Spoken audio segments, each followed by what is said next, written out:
pwedeng sa City Hall o mas madali pwedeng sa website ng COMELEC.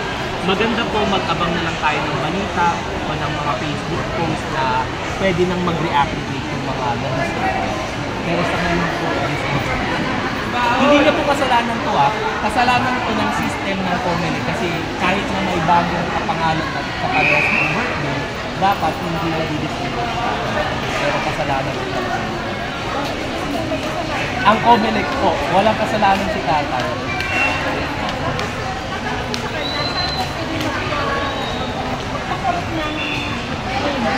Parehas din po yun nga lang, since name kailangan po sa narin. Ang pinakamalapit sa Valenzuela. Ang kailangan po kayo sa taas po, third floor. Ay, sayang. Taas, pero hindi po kayo. Meron na po, paano? Yung okay lang po.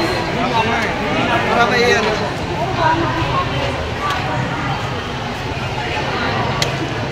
Next buwan, medyo matagal pa naman. Baka paano Alam na po present number? 28 po. 2028.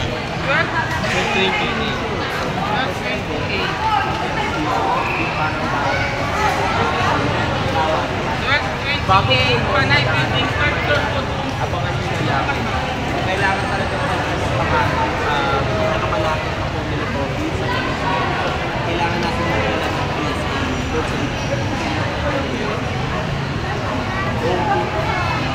hindi po pwede. Doon lang po talaga yung main office nila.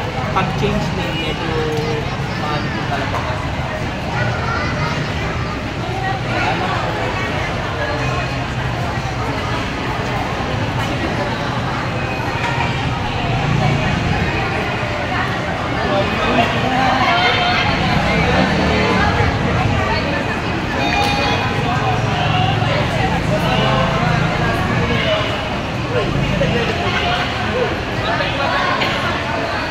Kung may ako dumating, gano'n pa din kadami na.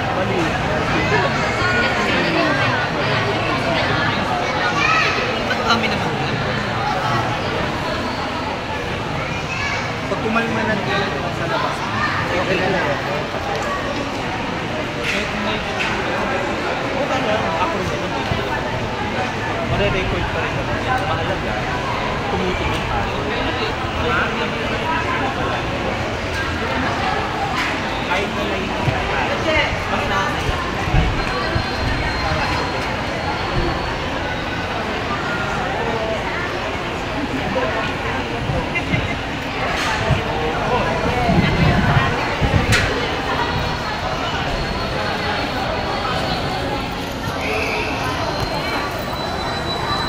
Mendampingi para sukarelawati untuk menyelenggarakan pemilu nasional di